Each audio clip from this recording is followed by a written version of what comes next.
Dear Professor, Doctors, distinguished colleagues, today is our seminar deliver a very clear message. Climate change is no longer only an environmental issue. It is now a public health issue, a health system issue, and a professional responsibility for the medical community.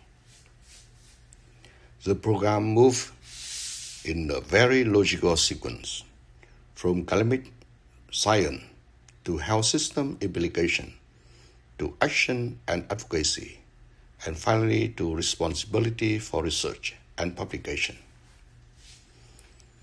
In this session of the synthesis of our seminar, I try to keep in short by 7 major messages.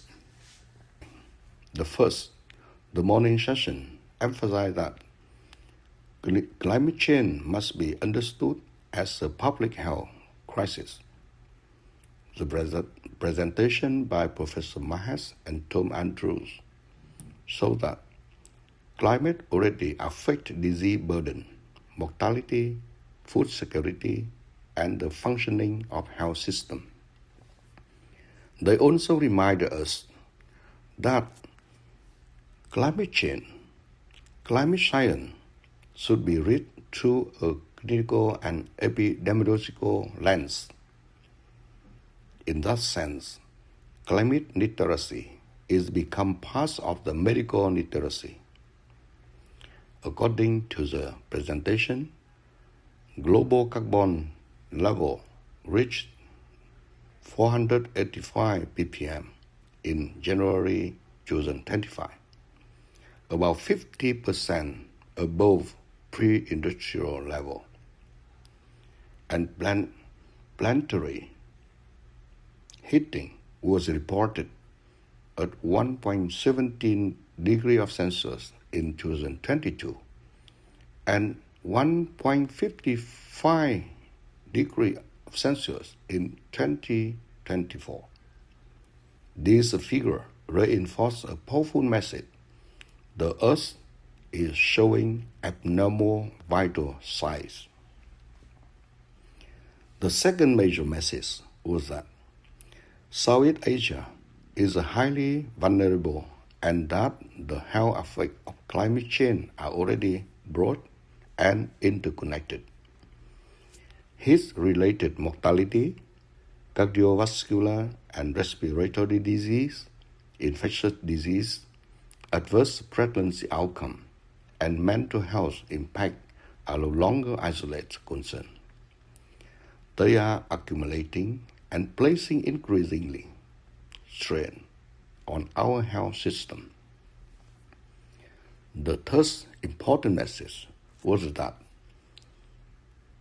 healthcare itself must become part of the solution. Session 2 showed that the health sector is not only affected by climate change, but also contributes to emission. Green hospital and healthcare decarbonization was presented as practical pathway, including cleaner energy, greener supply chains, circular approaches, and better designed healing environment. These are not only environmental strategy, they are also linked to the quality of care, efficiency, and the staff well-being.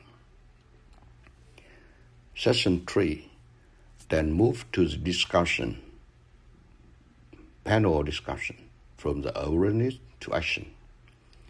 The panel on zero climate pathway and medical advocacy focused on immediate institutional steps, renewable energy, less system, more efficiency ventilation and cooling, greener procurement, telehealth, digital records, climate health education, and incentive for better environment performance.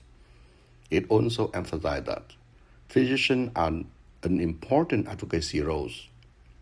Doctors are not only clinicians, they are trust public voice and can influence policy on climate and health.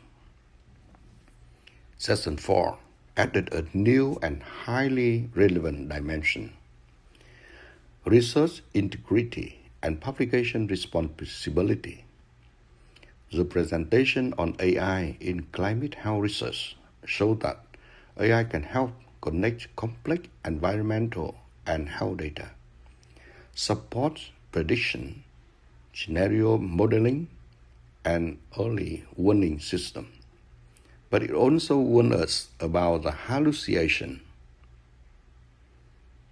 bias, lack of transparency, and the need for explainability, accountability, and ethical oversight. The goal is not AI itself, but the protection of human health, equity, and responsible action. The topic of creating ethical research reminds us that in a time of rapid technological change, research ethics must become stronger, not weaker. Based on ICF GCB, it emphasizes validated digital tool, secures data transmission, the continuing responsibility of the principal investigator, justice in participant selection, and data integrity through the anchor principle. Attributable, legible, contemporaneous, original, and accurate. It also stresses that negative results must be published. As you know, it's human nature. If so, we found the negative result, we not intend to publish, but it's ethical. And that makes study design is not only a scientific problem, but also an ethical one. I'm a chair of the IRB of the university.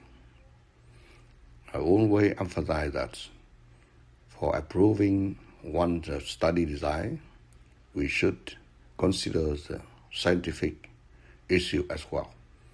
Because if the study, we know that the result is not significant, it's a waste of the resources. So it is also ethical one. Finally, the seventh message. The topic of the authorship controversies. AI give guess and ghost authorship brought publication ethics directly into focus.